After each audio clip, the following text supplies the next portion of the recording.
Yeah, you're a little grainy. Welcome to Evangelical-ish, where we discuss the good, the bad, and the ugly of the American evangelical church, deconstruction, faith, and God's love through it all. Join us for these episodes live on our Evangelical-ish YouTube page on Wednesdays at 9 p.m. Eastern, 8 Central, and 6 o'clock Pacific. Let's journey together. Hello, everybody. Welcome to Evangelical-ish. It's been so long since I've had to do a welcome. That's our longest break that We're we've back. had since we started. Well, hello, I'm April. And I'm Paul. And as you can see, Jeremy is not here. Where is he? Where is he? He's on a plane currently, unable to join. We literally picked this day to be our comeback day because it was when all three of us were available. And then 2 hours ago, his flight got delayed. It's a last minute thing, but he's in DC for a nurses march. His wife's a nurse, so they offered to fly him out there because they found out he was that pastor from Oklahoma on TikTok. So he has abandoned us, but there is no need to be disappointed because we got a stellar replacement. Stellar fill-in. Who has been on the show before. He's one of my personal favorite guests, but I'm biased. And that is Reverend Derek Terry. Woo-hoo. Come on out from the green room. There he is. There he is. I'm here. So if you've been watching us for a while, he was on the show. When was that? February? January? Yeah, a few months ago. It was a while ago. Yeah. But Derek is a pastor, and he also does really cool artwork. And Beecher, my spouse, had a birthday this past month, and Derek takes commissions. So I was like, Derek, can you do this for me? And I did pay him, though. It wasn't like a sly thing. But look what he did. This is a drawing of my partner, Beecher. Hang on one second. Hang on. Let me. What? Oh. There. Oh. Ooh, look at that. So for those of you who don't know, my partner, Beecher, is non-binary and came out back in February. And so I took a screen grab from their coming out video, and this was the picture. And then Derek did this. So if you need art done, Derek does commissions, and I highly recommend. A very happy customer. I'm really excited about that one. That was one of my favorites. I'm really excited about that one. Yeah, no, Beecher loved it. Beecher said it was their most favorite birthday gift ever. Very, very cool. Hey, we also want to let people know, we thank you for letting us take a vacation for a bit. And we have just been putting together a whole bunch of really cool plans, and you're going to be hearing about it in the coming weeks here. And new logo, new website, new opportunities to interact. It's all coming up. We had hoped to have it ready to go by today, but life happens. Life happens. Here we are. Yes. But I want people to have that anticipation that we're going to have some more. Paul, thank you. I was supposed to talk about that, and I forgot. I got too excited about Derek. I was like, I'm going to talk about the stuff coming up, and I was like, Derek picture. Yes. I would be excited about that too. And yeah, somebody's talking about the non-binary marriage podcast. You guys are rocking that podcast, and so go check it out. It's awesome. Well, thank you. It's been a fun, I don't know, side thing. It's been nice having that while Evangelical-ish was on break, because then I was still, able to hear myself talk every week. So that's always fun. Just kidding. Okay. Beautiful stuff. Well, we decided to come back with Cringey Clips Night. It's always one of our favorites to look through what are the cringy things that Christians are saying in the world today, or evangelicals, as we are truly evangelical-ish in our world now. And so Cringey Clips. And do you have one that you want to start with tonight, April? I mean, they're all so cringy. I don't know that. Should we start with Huckabee? Yeah, I mean, that's probably the banger. Yeah, we can start with that one. All right, let's see if I can figure out how to find it here. Okay, so try not to audibly react. Save the audio the words for afterwards, so that when I edit this later in the podcast, people can hear what's happening. It makes my job easier. So we don't cover it up. Yes. I've had to do that before. So of course. Okay, I think this is the right one. Is that? Oh, that's it. Okay. So, all right, Derek, we cannot audibly react. Those are my rules. Just visually. Just This is visually. Mike Huckabee. This is a real advertisement on Fox News for those who can't this is see. Mike Huckabee. Isn't it amazing how so much that President Trump said still rings true? But schools and the media don't want our kids to hear anything positive. And that's why my team created the Kids Guide to President Trump. It'll teach your kids all about President Trump's accomplishments and his vision for America. And I want you to have it for free. Hi, this is Mike Huckabee. Isn't it? Yikes. But you can have it for free. Just pay shipping and handling. Are you serious? I'm serious. That's a real thing, Derek. You can I go. thought it was going to be like a PDF to download. I was like, I've got to look at this, but I'm not paying shipping. You got to pay for shipping and handling. Oh, so it's not a PDF, so it's like a real actual book. At the top it said free, just pay S&P or shipping and S&H. I guess we are dealing with a lot of boomers when it comes to Trumpites, right? So Can we just say that they are the ones screaming about the left indoctrinating children, and they're giving away a kid's guide to Trump? It's definitely going to the grandkids for stocking stuffers for birthday. Sunday school class. That's really creepy. I just, as a Christian person, which Mike Huckabee is supposed to be, when the first commandment is have no other gods before me, how you can worship a man. And if you're going to worship a man, couldn't you pick like a decent, like smart, competent, normal man, not this guy? I mean, it's just the Trump worship. If you're like, I just can't vote for a Democrat. I like lower taxes. I want to make sure nobody has health care. I get it. You get it. I hate people of color coming across the border. Okay. But the worship, I don't get the worship. How do you get there? I don't even know. Mike Huckabee used to be like the sweet old grandpa. And now he's a clown. How do you find these? Like, I see nothing. I don't. That one I saw on TikTok. On Twitter. I see lots of these on Twitter, like Right Wing Watch, Hemant, the Friendly Atheist. Like they find a bunch of these and expose them. So they do a lot of the dirty work. You keep me informed. Like, I find so much just by following you, because I'm like, I don't even see this stuff. Oh, I would. Well, I scour the depths of Facebook. I'm in a lot of Christian Trump Facebook groups. A few of them happened honestly by accident. I thought it was just a Christian prayer group that is just a worship Trump group in disguise. Actually, they don't really disguise it. So.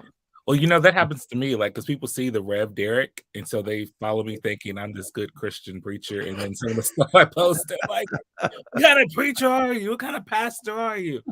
Yeah. How dare you support people? Yeah, it's crazy.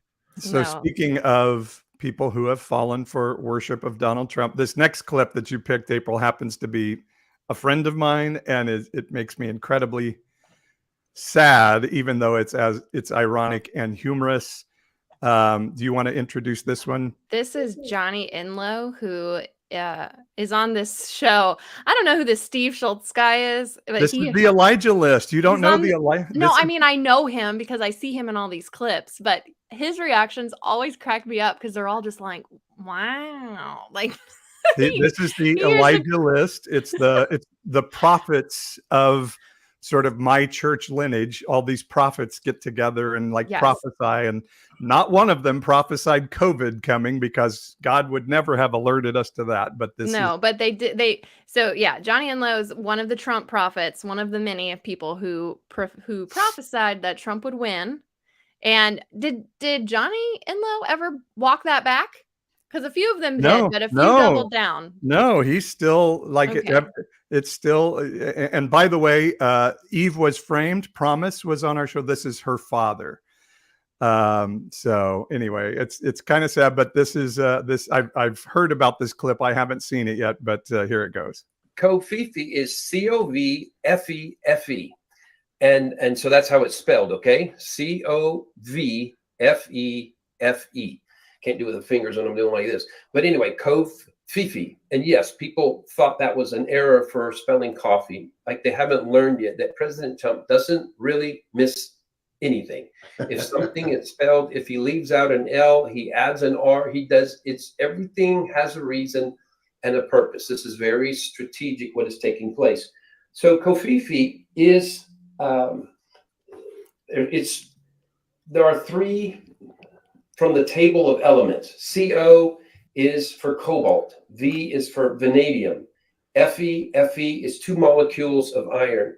This is the solution, the antidote to the 5G towers that were really designed to work with the vaccines and essentially hack us human beings. Really? And so what he implemented when he was telling Covfefe before, so they created, essentially, if I understand it correctly, some sort of magnet that they put at every pole, 5G pole, that essentially doesn't allow it to do the hacking that they wanted to do. Okay. So Covfefe, guys, was intentional, that tweet, and it's the cure for 5G magnetism. Was that what he was saying? It kind of lost me there. We're all playing checkers, and Trump is playing 7-layer chess, 7-level chess. He's not a freaking moron. He just plays one on TV to fool us all. Mm-hmm. I'd like to know the prophetic reasoning for why he drew the extra circle on the Alabama, the American map for the hurricane with the Sharpie, just to prove that the hurricane they did say it was going to hit Alabama. What's your response to that, Derek? Somebody just said from now on, I'm not making any spelling errors. This is coded messages. That is exactly what I'm doing. I meant to do that. I meant to say that. And I was a chemistry major. I thought I wanted to be a doctor. And so as soon as he started going into the periodic table, I almost broke the rule and audibly laughed so hard. I almost spit out my drink on that one. Like, yeah, cobalt and iron. Yeah, that's exactly what we need. Also, like, why are they talking about, like, that tweet's like 30 a years few old. years old. Yeah. Why are they like, let's decipher that one? That was a message for us. You know, I'm always amazed at the creativity, and Johnny Enlow is amazing because I saw the Kentucky Derby, and this huge long shot did this amazing race, swerved through all these horses to win the race, and I'm like, I can't wait to see what Johnny Enlow's interpretation of how this prophesies that Trump is going to come back as president, and he did not disappoint. If you look on his Facebook feed, it's just, and so the creativity is amazing to me, to be able to take anything that happens and say, this proves that Donald Trump is coming back as president any day now. Well, and the whole thing, too, with the people that are doubling down that prophesied that Trump would win the 2020 election and then are saying they didn't get it wrong. The Democrats just stole the election, like, and did it illegally. Like, God would have seen that. Like, if God's giving you this prophecy, like, oh, the Democrats were so smart that they outsmarted God. If I'm win, I'm right. If I lose, you stole it. So that way I win every time. That is Donald Trump's playbook. It's whatever I want is what I want. Whenever I don't want, if that happens, it's because you stole it. It's unfair. I'm suing God for not bringing me the victory. I think we can hear mystical things. I'm still sort of in that camp. I don't throw out the supernatural, but if you're telling me you're a prophet, hearing from God, telling you what's happening in the world, and you didn't prophesy that COVID was coming, something that would overturn the entire economy of the entire world for 2 years, then you're not hearing this stuff from God. Is not giving you predictions for the future. And I don't think there is a single prophet out there who is even claiming to have foreseen COVID coming. They all foresaw Trump winning the election and are still doubling down on it, but none of them said, here comes a worldwide pandemic that's going to shut everything down. Well, a lot of them still said it was a hoax, that it wasn't even a real pandemic. And they see Trump as this religious figure, which is so, especially some of the artwork that has been done of, you know, him and Jesus, you know, sitting on a lion with a flag and a Bible, and it's really odd to me, because I don't think like nothing that Trump does or says seems spiritual in any way. Remember 2 No. Corinthians? Like, Yeah. it's like, dude, like you learned that in first grade in Bible study, like, you know. Oh, yeah. And did y'all see he was just interviewed by CBN this past week, I think, because I saw it in the news, where he told the CBN reporter that no one has ever done more for Christianity than he has. Yeah. Like, I mean, I think Jesus might have a word. No, Jesus ain't Trump. He would not like Jesus. He didn't dress well. Yeah. Didn't go to Wharton. No. And even the holding up of the Bible Was upside like- down. Yeah. Yeah, and it's like who like I don't know any clergy leader that would go to stand in front of a church that had been vandalized and very symbolically hold up this Bible like, look what a good Christian I am. It really is just taking advantage of dumb people. It's really sad. Yeah. And the 2 great Christian presidents, Ronald Reagan and Donald Trump, like never darkened the door of a church the whole time. You know, that's what, 12 years of presidency. I don't think either of them ever went to church on a Sunday morning. And I don't like Reagan either. But at least he had like some finesse, a little class. You know what I'm saying? Like, He was a smooth talker. he was and smart and hopeful, if that's the message you're listening for.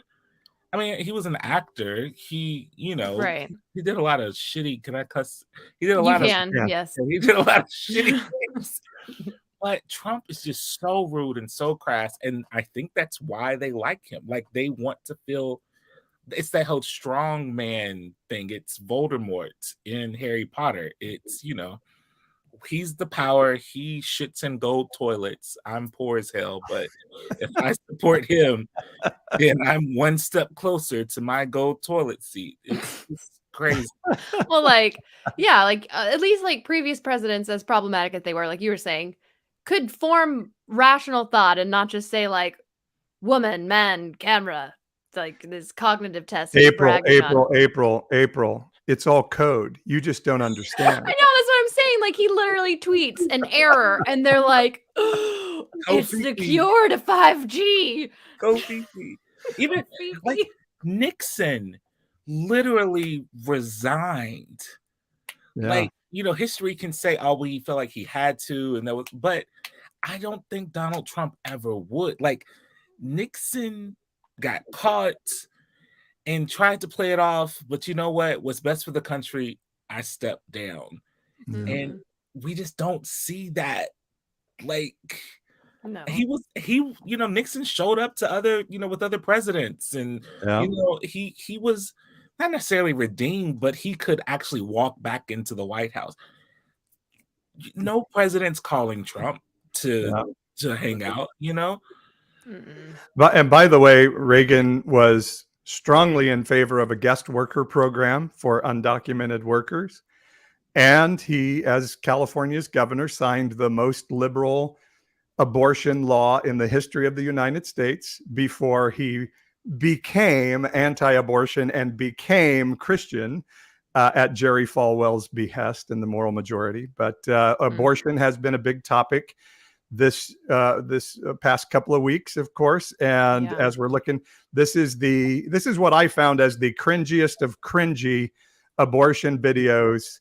Our favorite, Marjorie Taylor Greene.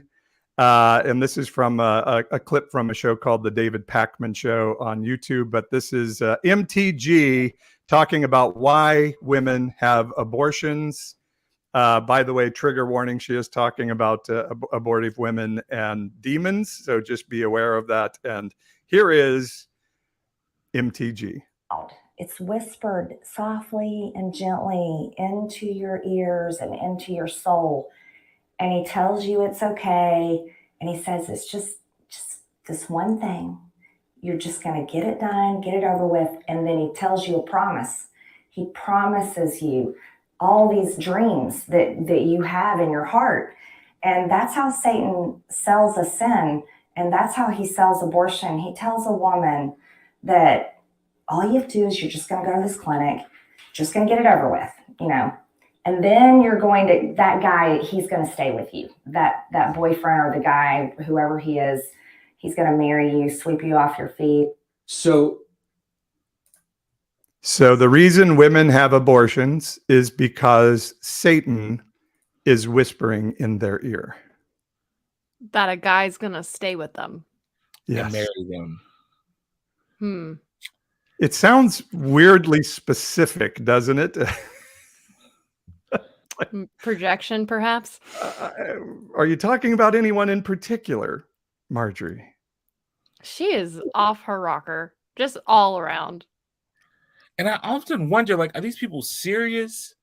Or is it like Reagan all over? I mean, I blame Reagan for the anti-abortion movement that is still taking place, even though it wasn't necessarily, he didn't necessarily start it, he capitalized off of it, made it a part of the party, and made it part of being an evangelical, being a Christian. Like, if you're a good Christian, then you're anti this. And so I often wonder, like, are people like her exploiting that, or do they really believe it?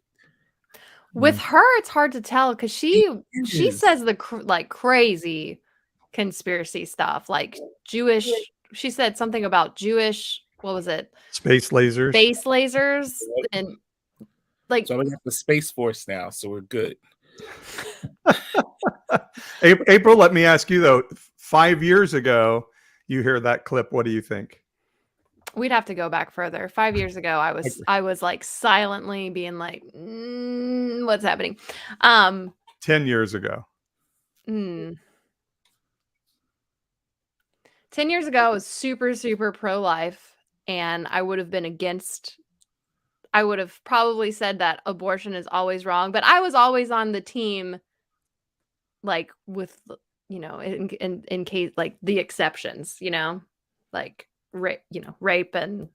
What did you think about Satan whispering? Yeah, that I don't know that I would have bought that. Just do it. Just go in there. Just get it over with. Yeah. I mean, I was never animated by the abortion issue, even when I was a very, very conservative, very Republican, very literal Christian, but still never animated by the abortion issue. And I always just kind of wondered why, it was such a big deal for others. And I kind of felt guilty, like, is something wrong with me? And so then I did a crazy thing. I said, I'm going to look at the Bible and see what the Bible says about this. And was stunned to find out that not only is the Bible fully agnostic on abortion, and I'm sorry, no, Luke 1, Jeremiah 1, Psalm 139, none of those, thou shalt not kill, none of those say life begins at conception. Not one. It never says that anywhere in Scripture. In fact, it says quite the opposite. The Jewish belief is that life either begins at first breath or life begins at the viability of the born baby. That's why many Jews believe, or their belief system says, a soul doesn't enter a baby's body until 7 or 8 days old, when it's proven to be a viable body. And then, of course, we have Exodus 21, where it seems to say the mother's life is more valuable than the fetus. And then some say Numbers 5 is God giving an abortion potion out there. But when you get right down to it, the Bible is agnostic on abortion, and certainly never says single issue voting on abortion is God's number one priority. There's nothing in the Bible to indicate that God cares about banning abortion above everything else. and we're okay to call people baby murderers and all these other things because it's all God cares about. No, God cares about taking care of the poor, the marginalized, the foreigner, and the widow above all else. It's the never-ending command of the Bible. And so this abortion stuff is crazy, and it's such a manipulation tool of Christians. It's time for us to really say, maybe the Bible isn't quite where we are. And it's just so icky. Like, I've been pro-life, not pro-life, pro-choice for as long as I can think about it. And I guess I was pro-life early in my ministry just because I really hadn't really thought about it. And it just felt like if you're a Christian, this is what you're supposed to do. And I will never forget, I was pastoring my first church, and I was meeting with a guy from the ACLU, and we were talking about, we had a fatherhood program that my church ran, and we were talking about that, and we got on the subject of abortion, and me saying, well, so we had a father who, someone was pregnant, and she wanted to terminate the pregnancy. He wanted her to carry the full term and he take the baby. And I was advocating. And that was like the eye-opening experience. This guy, me going back and forth saying, but he doesn't have a right to tell her what to do with her body. And, I was 22, 23. And yeah, and it just made me think, like, what a difficult decision that is and what a personal decision that is. And I don't think anyone wakes up and says, whoo, I'm excited to get this abortion today. I think it's the hardest decision that a woman makes. Mm. And so for us to weigh in and to judge and to slap them over the head with the Bible and then not do anything for the baby once it comes, right? Like, these same people who bitch and gripe, they won't adopt the baby. They vote against health care for the poor. They do all these things and get mad at having to, prison and feed and do all these things that happen to poor people. It just really pisses me off that people weigh so much in on that part of life and they're not pro-life in any other regard as relates to the homeless, to the immigrant, to the poor, to the black, the brown. It just really pisses me off. Well, it's pro-birth, not pro-life. Yeah, it's literally just anti-abortion. It's not anti-abortion. Pro-life. Yeah, and for me, when I was very pro-life, I've posted cringy things on social media in my diehard Republican past, but so much of what I thought I knew about abortion wasn't true. It is so sensationalized in right-wing circles. Like, I thought, because this is what they say, like, they talk about full-term abortion. They like, right-wing conservatives make it seem that women are carrying a baby full term, 9 months, and then being like, yeah, I think I'm gonna abort it now. Exactly. Which like literally does not happen. That does not happen. Not to mention, no woman, even if that was legal, no woman would carry a baby to 9 months and then decide to, like, you wouldn't do that. You know what they did on my college campus? I went to a big public state university that, because it was public, had to allow cookies to come on campus and, do their thing. And every year around October, they would come up and set up these huge, like, pictures of supposedly aborted babies. Yeah. Oh, aren't those beautiful? And of course they would do it, like, along the main, the building. You're walking into the student activity center. It's the main drag of campus. And, they're out there with brochures and, anti-sex and anti-abortion. And then, of course, I go take biology class and the teacher's like, those are not aborted fetuses. Like, those, they're 8-9 months. They're probably miscarried, or, but they show you this baby to try to, get you on their side. And it's really gross. Like really vulgar pictures of dead. It's all fear factor stuff, and screaming at pregnant women going into a clinic. Like, I what looks like Jesus in that? nothing whatsoever.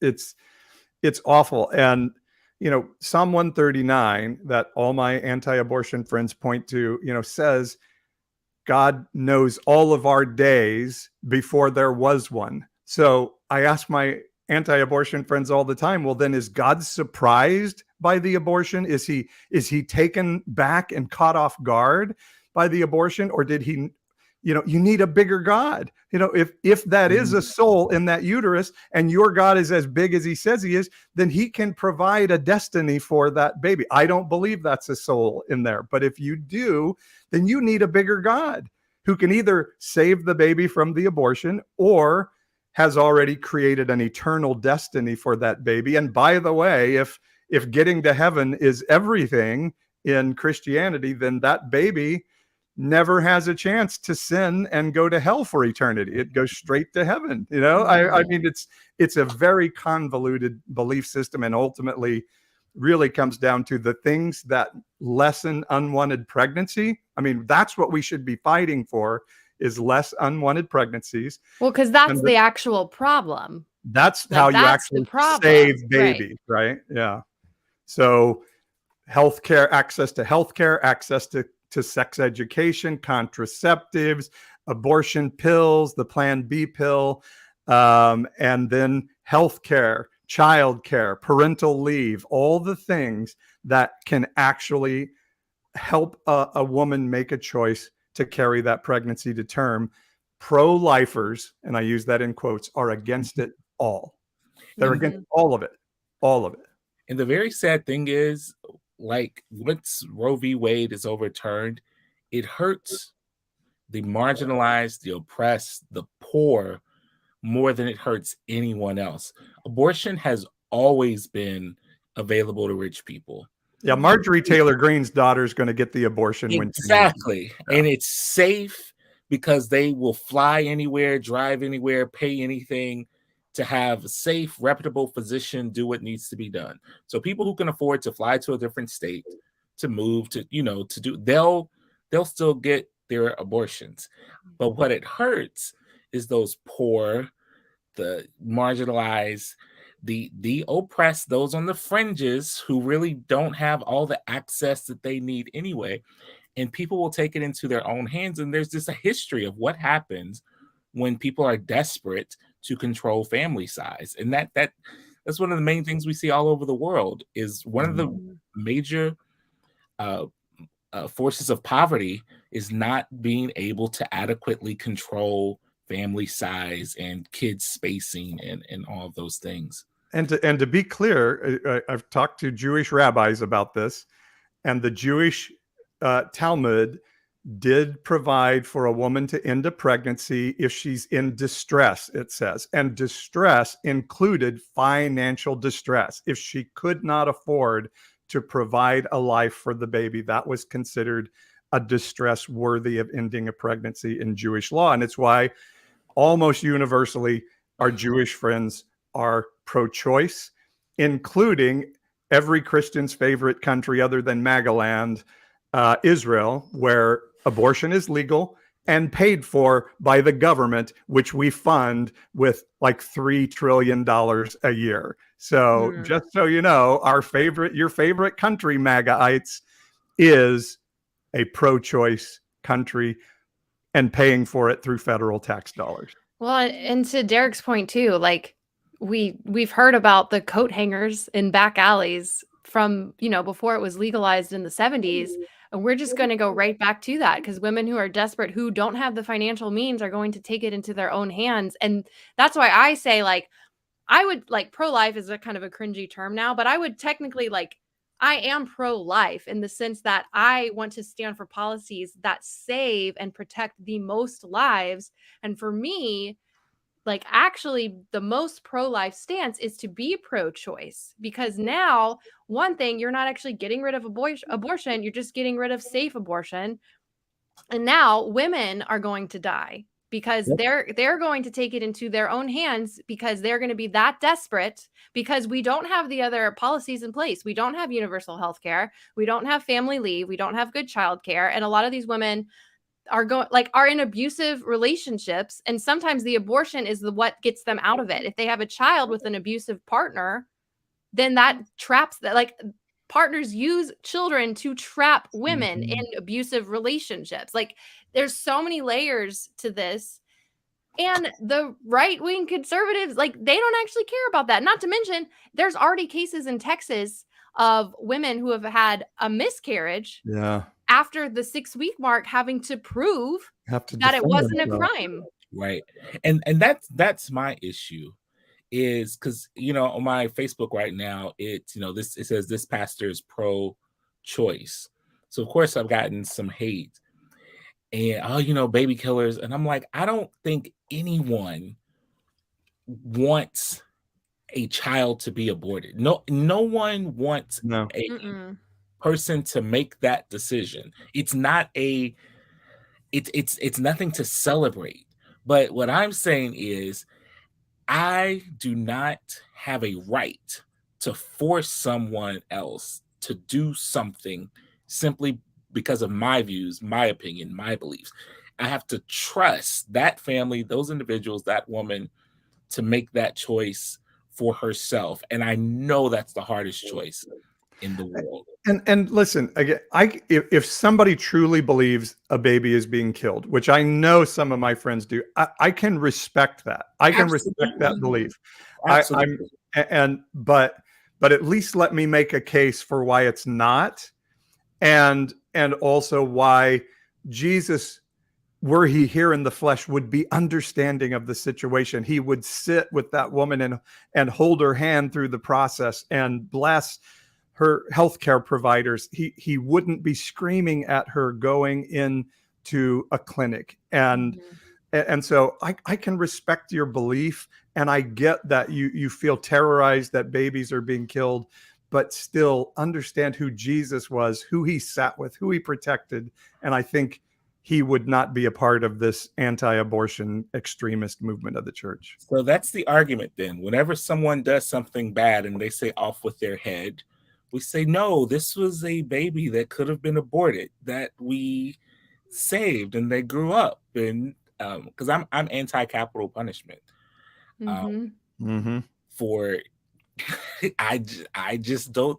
I think our country has proven that violence does not solve issues. And it injures your heart and your spirit. Our corporate heart gets injured by being the purveyors of death. And not to mention, so many are like falsely convicted too. On death row. Absolutely. And it's just so interesting to me that some of the biggest proponents of anti-abortionism are some of the ones that have $30,000 worth of guns. I just praise the Lord and pass the ammunition.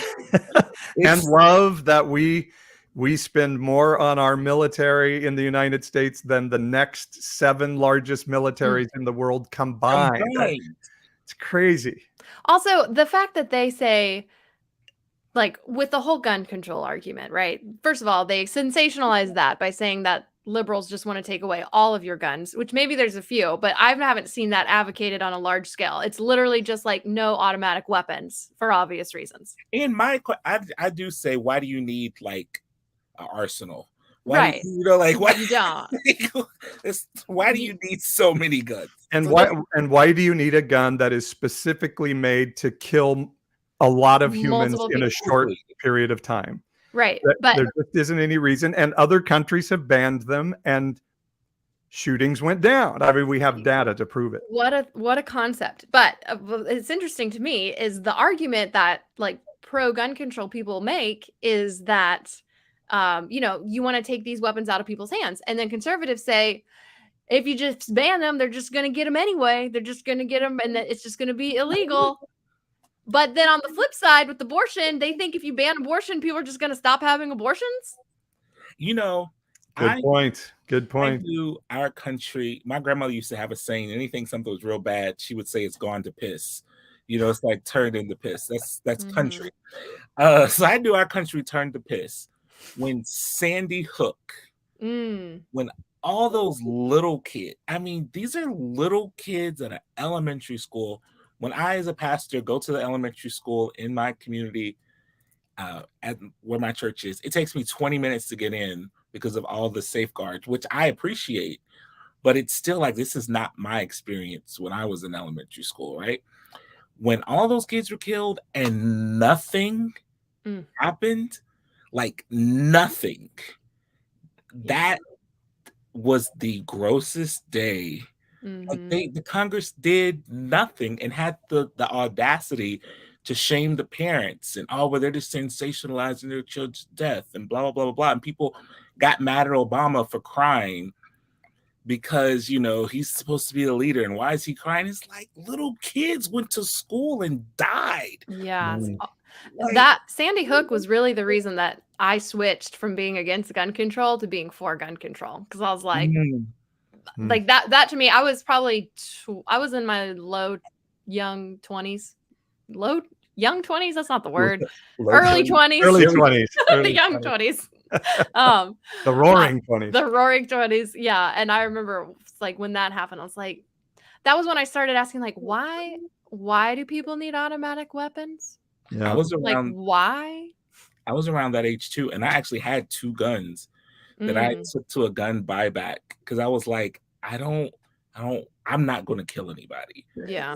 And then you have the Kyle Rittenhouse thing, and everybody's like, self-defense. I'm like, guys, if you run with a killing weapon into a chaotic crowd, somebody is going to respond to that. Not everybody's going to go, oh, look, it's a white guy carrying an AK-47. Nothing to see here, you know, or an AR-15, I guess it was. You know, we're just silly around this stuff. And whenever there's a shooting and somebody says, maybe we should ban these weapons, that, oh, this is not the time to talk about that. You're preying on the emotions of these people. And so then you're like, okay, what's the appropriate time to wait? Okay, now let's have the discussion. Like, oh, why are we talking about that now? You know, nobody's concerned about that. I mean, it's a really crazy thing we're doing. That's what Mitch McConnell does every single time. Yeah. It's, you know, we need to give these families respect and blah, blah, blah, blah. It's a playbook. That Kyle Rittenhouse thing. That was. And by the way, have we noticed that there is no Republican Christian victory lap on Roe v. Wade right now because they know this is mega unpopular and makes them look like the most draconian Handmaid's Tale people in the world. And we're already seeing, like Marsha Blackburn the other day said, we should ban contraceptives outside of marriage. I mean, stupid. These are really, really draconian Handmaid's Tale people who also they have no plan for what to do when they actually overturn Roe v. Wade. They don't have an exit strategy. They're going to have more problems than they know what to deal with. I was watching. I'm a huge Downton Abbey person, and there's a scene when one of the women goes to this pharmacy to get probably like a UTI device or a cup or sponge or, you know, something to prevent pregnancy. And she had to be questioned by the woman behind the counter and, you know, are you married? You know, there's all these questions. And that was, you know, early 1900s. It's just sad that in 2022, there are people advocating for this type of thing. It's just really gross. Yeah. But you can buy a gun, no questions asked. And they work to make it easier to buy a gun. All right, April, let's hit another cringy video. Let's go to we went on a bit of a tangent. Fun. Yeah. Okay. Some of these are not fun. Do you have one do you have a favorite? Fun is a strong word. Let's do The Lion King of Judah. The Lion King of Judah. I love The Lion King. This is a Easter play. This is more lighthearted. So all right, let me see if I can find which one it is. It was one of the TikTok links. Well, okay. If that helps. Okay, I think maybe this is it. Yes. Okay, here we go. Okay. What will we do now? Now that Simba is dead? Correction. Simba is alive. I hate to tell you this, but there is no way Simba is getting out of this one Alive? Nope, wrong again. Simba's alive, and I'll show you. You follow Rafiki, you know the truth. Come on.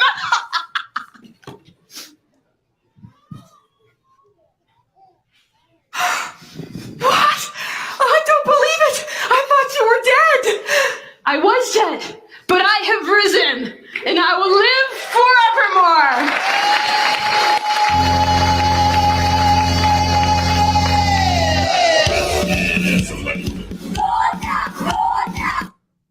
What will we... That was it. Obviously, Simba is Jesus in this play. What the hell did I just see? The Lion King of Judah. It looked expensive.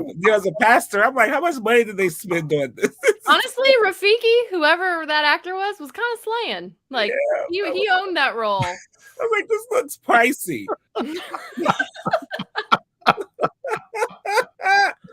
Oh, that's funny. How much Lion did King they of spend on this Judah. thing? Holy crap. Apparently, that church does a different type of Easter play. There's a few, but there was also a Marvel one. I didn't find that clip, but I do have another one from an Easter play that's also a TikTok. Oh, it's the other TikTok? No. This one was on Twitter, actually. I lied. Okay. Let me see if I can see which one it is. We can also do a preacher one. I don't. They're all cringy in their own way. Here, let's show one of our favorite IFB pastors, Stephen Anderson. Have you always hated gay people? Is it something your father taught you, or is it something that you came to on your own? No, I haven't always. I grew up in a Christian home, but it wasn't until I read the Bible cover to cover at age 17 that I discovered the truth of what the Bible really says, because a lot of passages don't ever get preached from the pulpit because they're simply not popular. I have to be honest, when I heard your sermon, it sounded like the rantings of someone who was either a hate monger or a religious zealot, and I'm wondering, which are you? Well, I'm a religious zealot, and I love the Bible. I love God's word. I believe that the law of the Lord is perfect. And Leviticus 20:13 clearly says, if a man also lie with mankind as he lieth with a woman, both of them have committed an abomination, they shall surely be put to death, their blood shall be upon them. And as a Christian, I believe the Bible, and that's where I get my belief. Doesn't the 10th commandment, isn't the first commandment, thou shalt not kill? No, the first commandment is thou shalt have no other gods before me. Okay, but of course, is thou shalt not kill one of the commandments? Yes, it is. But what you have to understand is that the Bible commands that certain people be put to death, not by me, not by Christians. It's obviously not my job or the job of any Christian to go out and kill anybody, and I've never taught anything like that. But rather that the government's job is to punish criminals and to execute those who committed capital crimes.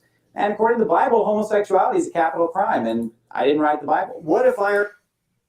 Oh, can I punch him? I would punch him.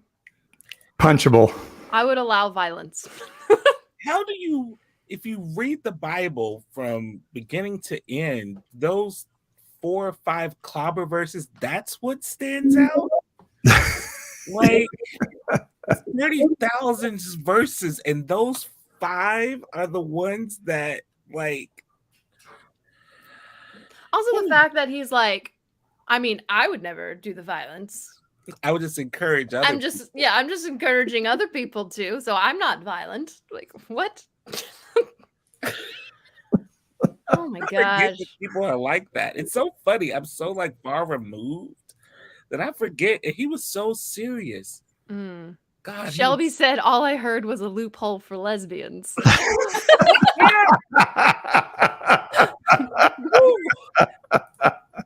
Right. And it's just, if you're going to jump on that Leviticus passage, there are so many other passages that I guarantee you that pastor doesn't honor in Leviticus. It's crazy. It appeared he was wearing mixed fabric. Yeah, there you go. Dan spelled it out right there. Yeah. Oh, there it is. Yeah, 2 kinds of fabric. I saw that tie. That tie was made of a different material than that suit. There are plenty of times the Bible tells us just to be quiet. Just be silent. Just don't say anything. And it's you have to understand how Jewish text is used. And there weren't a bunch of Jewish men walking around with an eye plucked out on an eye for an eye rule. It was this is to show the severity of what you've done, and somebody needs to come and say, we need to settle this when this wrong injustice happens. They didn't literally tell men to pluck out their eye when they lusted after a woman. It was an alliterative a judgment rule to say this is serious when you do it, and make it right, and make it right at a level of the same of the wrong. But they didn't literally mean like take out your eye. It is a guideline to say this is wrong, don't do this. They're getting so violent. There were several clips that I saw that were just violent and hateful. I was like, I don't even want to react to these. Like, they're so bad. Yeah, and those IFB guys are easy, TikTok targets, because they're just so dumb, absolutely wacky. Speaking of them, bring up another one. Another one of your favorite pastors? I want to laugh at these fools. Yeah. All right. All right. These fools. Gotcha. Mm-hmm. Let's see where was the one Surprise guy? me. Surprise you? Mm-hmm. Okay. Here we go. Any setup needed for this? No, April? just make sure the volume's up, because he starts off with like real hardcore facts. Okay. And apparently there's states back east, they're having all kinds of this grooming stuff going on in schools today. I mean, apparently in schools today, they're literally grooming the kids to be just ready to be taken advantage of. Any teacher that would show this type of lewd, I mean, basically what I've heard is that they're showing pornographic images to children, to young children, which is against the law. I'm pretty sure I think it's a felony. But you know what? Preachers need to get up and say, okay, well, teachers that do this, they should be put to death. They need to be taken out and shot in the back of the head, because they're pedophiles. Any teacher that's going to show pornographic images to young children, they are a predator. And the reason that they're doing that is because they want to take advantage of young children. And these teachers, they're showing these pornographic images. Is there more? Is that enough? He just rambles. He talks more about teachers and pornographic, and then he goes into specifics that says they should just be beheaded. Is it just me, or are these people just uber focused on pedophilia to the point that you're like, you doth protest a bit too much? Also, I showed Beecher that beforehand, and they were very hyper-focused on the fact that he opens up being like, I've heard about states back east. Not a specific state, just states in general. Just eastern states back east have these teachers that groom kids. And I don't think he knows what grooming means. So he's like, pornography. They show pornography to kids. That's what they do. It looks like he's making this up in real time. I feel like he's trying to, be picked up on, the web or whatever. And so he's using the trigger words of the day. Yeah. Teachers, pornography, pedophiles. And, you can tell because those are the words he emphasizes. If I say this, then I'll get the reaction that I want. Yeah, and he's like, I can't talk about schools where I am because I don't know any actual stories. But if I talk about back east, no one can check me on it. Exactly. Yeah, I hear this is happening. I hear it is. Those eastern states.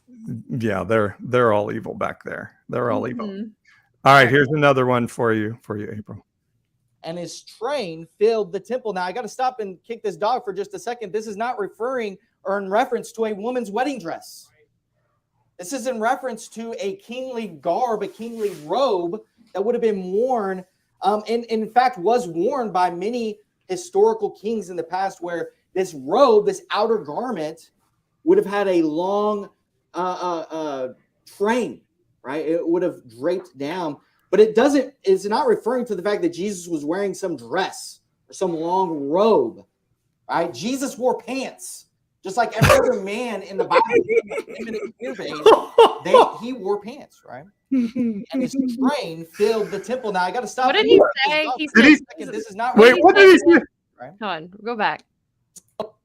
Right, Jesus wore pants, just like every other man in the Bible who wasn't a feminine queer bait. Feminine queer bait? A feminine queer bait, I think he said. I like babe, B-A-B-E. Feminine queer babe. I like that way better. I want to get that. I'm gonna make the shirt. I'm gonna do a logo for that. I am a queer babe. Jesus, more pants. I am a queer He said babe. it so confidently too. They're like, yeah, Jesus wore pants. I have no scriptural authority to back that up, but he definitely wore them because he wasn't a wussy. I've seen pictures of him with pants on, and he's a white guy. Woo! Oh. Feminine queer baits. That's again, it's like you're just protesting a little bit too much here, guys. There's something underneath all of this. Let me show one more. This is from a pastor named Matt Chandler, who, for the most part, seems like a pretty good, thoughtful guy. He's going to be talking. He had a video that went viral speaking against deconstruction a while back, and now he's at it again, talking about church hurt and how we all just need to get over our church hurt. I want to acknowledge church hurt and betrayal is a real thing, but that is the most self-righteous pronouncement I think a person can say. Are you serious? Like the disciples don't bail on Jesus because of Judas. They got their eyes on Jesus. They're blown away by Jesus. They're not looking around going, oh man, all these people were following him. And man, look at they're inconsistent. You're inconsistent. I'm inconsistent. This is the only community there is that celebrates the fact that we're all in process. Like nobody's there yet. Like to demand that you get grace and nobody else is self-righteousness. And to punt on Jesus because some Christian, isn't up to your standards is a dangerous place to stand before a living God. In the early... I used to somewhat like him, and he's gone. He's lost it. He's gross. I just think of so many other things that have happened to people in the church, and just to blow that off as, oh, they're in, they're not at the same level you are. And it's like, no. No. Also, I haven't seen him publicly condemn like Mark Driscoll, and he's speaking at a conference with Mark Driscoll coming up. Stupid. Also, he hasn't called out John MacArthur either for covering up for child abuse and literally defending a pedophile. By the way, I love that Phil Collins is playing in the background on that one right there, by the way, with the little In the Air Tonight. I thought I recognized that. I was ready for Mike Tyson to jump out and go, bum, bum, bum, bum, bum, bum, bum, bum, bum. But Jesus didn't say, guys, the church has really gone off its gourd, but it's a sin if you leave it. No, he said, you see that temple, not one stone of that thing's going to stand on top of another. It's time for this thing to be toppled. And to me, it's like, guys, stop and look in the mirror and stop blaming the abused for leaving its abuser. It's just, and people were like, you didn't watch the whole sermon. So I went and watched the whole sermon. I think Matt Chandler is trying to be a voice of reason in the middle of all of this, but still he doesn't get it. People aren't running from Jesus because of Judas. They're walking away from the church because they think the church is Caiaphas. He just doesn't get it. It's a bad religion, abusive to people, and they're walking away because they don't want to be abused anymore. He sounded very salty. He was pissed. Probably because he's losing his bottom line. People are leaving his church. He was pissed. And he used the old threat of standing in front of a living God. It's really coercive and manipulative. And look in the mirror, guys. Look in the mirror, church. Apologize. Like there are times when people ask me, so what do you do for a living? And I'm like, I'm a pastor, but not like that type of pastor and not like that type of Christian. Like I feel like I have, like, it's sad that like Christianity, like a Christian church leader, it's become so kooky and just out there, and where I feel like I have to like give all these qualifiers, and our church goes out of its way to show this is who we are. so that people who need us can find us, and then people who that's not their thing don't come in. We don't want anybody to feel uncomfortable, and we also don't want people to come in and make us feel like feel uncomfortable in where we are too. Right. But yeah, it's just sad. Like that's what so many people think of when they think of Christian pastors. That right there. Yeah. No, I know. And that's why it's hard for me to even call myself a Christian now. Like I am, because I follow Jesus. Like I am literally like a Christ follower. So the word for that is Christian. But the word is so tainted, because when people think of Christian, at least in the United States, they think of the people that stormed the freaking Capitol. Yeah. And they should. Yeah. And Yeah. And I get a lot of people on my feed saying, well, that's not my church. And I'm like, if you're a Western Christian church, it's your church. We're all tainted by that principality, that mindset. And we either are complicit to it, we're either a part of it, or we're complicit to it. We all need to stand up and say, that is not okay. Yeah. That is not okay. We have to be the voice. We have to speak truth to power. We have to do those things. We have to condemn. And then we also, at the same time, I preach a sermon every year. What are you for? Instead of what you're against. But it's Howard Thurman. I mean, what are you fighting for? What are you working for? Not what, because people are quick to tell you what they don't like, what they don't do, what they don't agree with. So for us, and for me, it's like, okay, what am I doing to push the envelope forward for where I stand and for what I believe in? And that's really hard, because we're such the people of I don't like, I don't agree with, I don't support. But when you actually ask people, just like the Republicans with Roe v. Wade, okay, so what do we do? Like what's the response to, okay, let's get rid of health care, or let's get rid of the Affordable Care Act. Okay, what's the replacement? What are we for? Well, crickets. It's we just don't like it. Yeah. And in the deconstruction space, to use probably an overused term, I have people saying, yeah, but what are you going towards? And I think it's an important question for us to keep asking ourselves.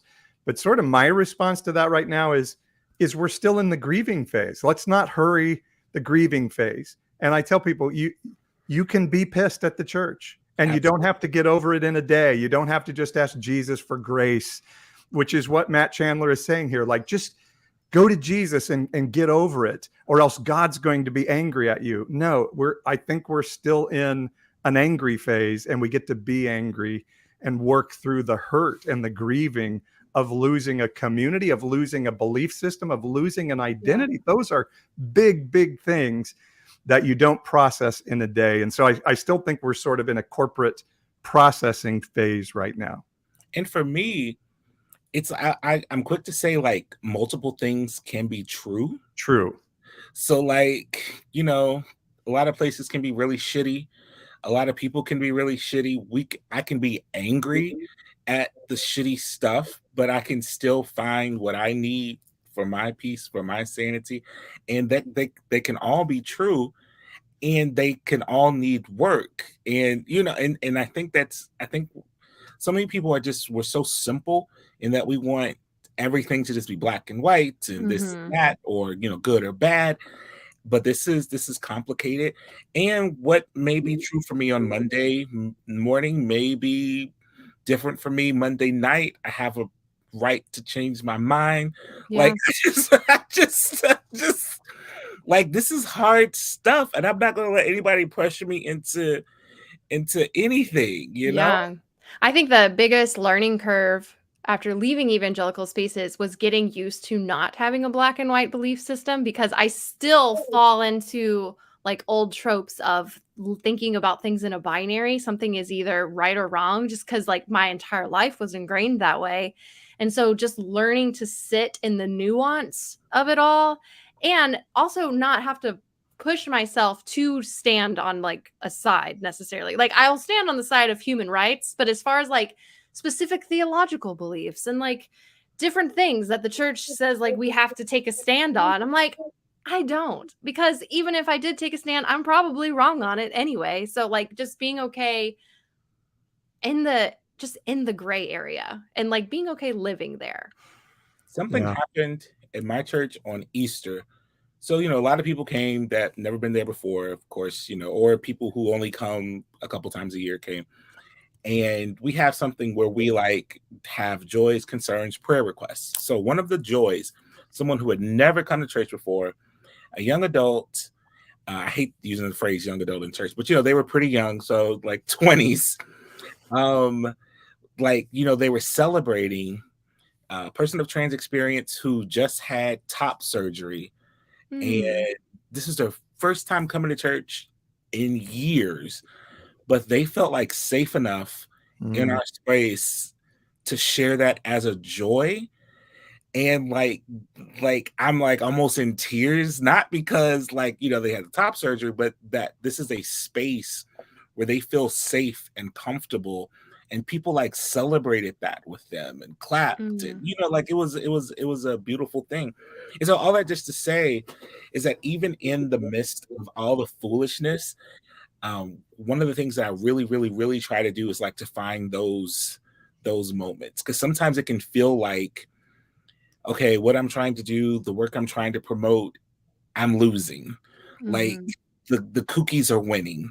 Because right now, the progressive church will tell you that it is the crazy conservative evangelical churches that are growing at a much faster rate than progressive churches. And so it can feel like we're losing, but it's still important for the space that we create for those people who are looking for what I have, or for the experience of what they need. It is not about getting people to come back every week. It's not about getting people to tithe.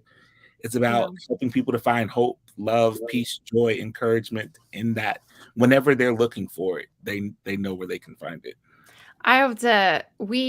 So when you were on the show last, I don't think Beecher, my partner, was out. Not yet. So I didn't share this then. But when we went to Derek's church, because we went and visited some friends in Cincinnati, and Beecher, so they came out non-binary, and we've been pretty regularly rejected by people, pastors that we have told or whatever. And it was not hateful rejection, but still rejection.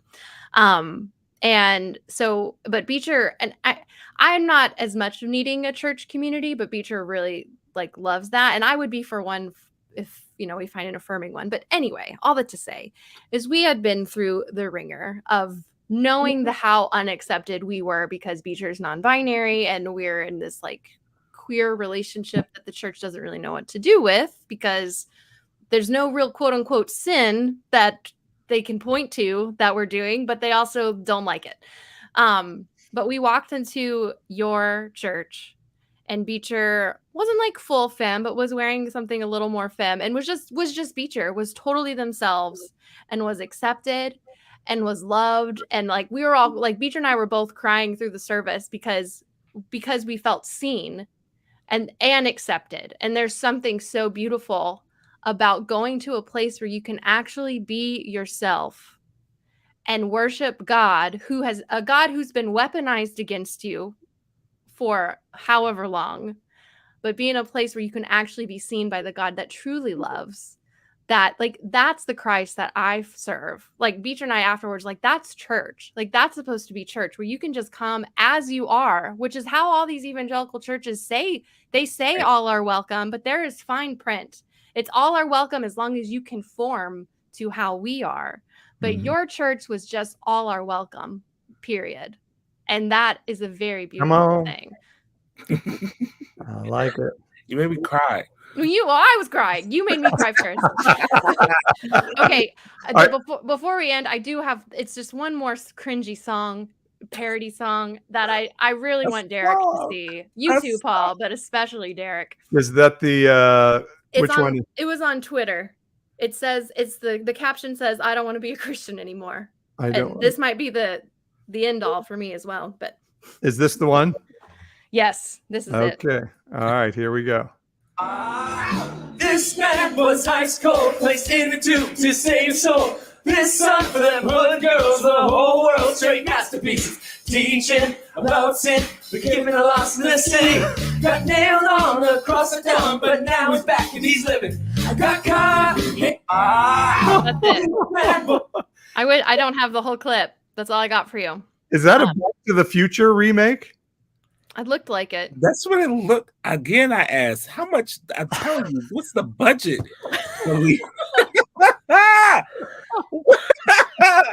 That was creepy. Also, I don't think they thought those lyrics through. Like, they left hood girls in the lyrics.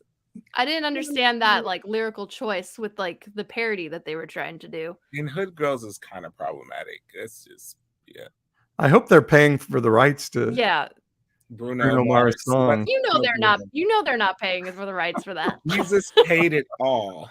I think the only part they left in was hood girls. Like, why? It was just bad. I mean, it was bad. Hold on. Go to the very end, the last line. You can see, because they have the lyrics listed at the captions, you can see what the next line is going to be. And I'm so curious about it. It's something about cops. I got caught, not a police or fireman. I think that's what it is. Is that the end? Where are they going with that? Now he's back and he's living. That is definitely the Back to the Future clock right there. And there's the Brown. There's the DeLorean. Yep. Hill Valley. Yep. There's the clock tower. It's got to be the same church as the Lion King of Judah, right? And the Marvel one, it might be. It's got I don't know. Someone should have stand up and been like, guys, I don't think we should do this. I'm sorry. This guy singing Bruno Mars is problematic as well. He's so bad. They're so bad. It's so white. It's so like so cringy, forced, and they're adults, and you wonder like. So afterwards, the people come up and say, "Oh my God, good job! Like that was so awesome." I really felt the spirit.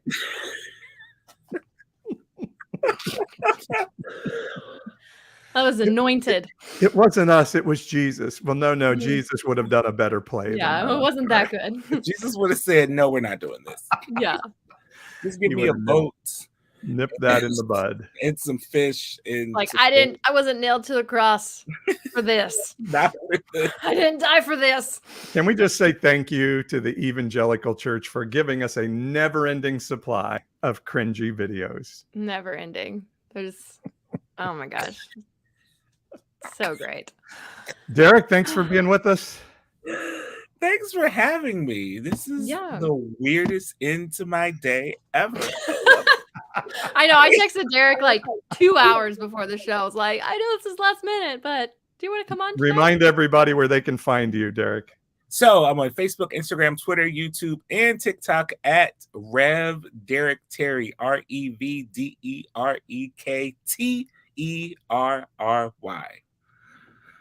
Nice.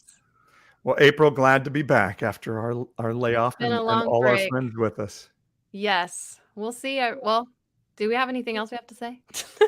I don't think so. We've got been a while since we've done this. Oh, look, I said evangelical and not evangelical. He's been working on it. I'm working on it. I'm working on it. I kind of like evangelical though. It just that's what it was all of my life. So I'm having to relearn. There's something like kind of homey to it. I think all the pastors I grew up with said evangelical too. So it's like, oh. Is it a Southern thing? I grew up in Southern Missouri. Maybe it's a Southern thing. I don't know. Maybe. I don't know. Yeah.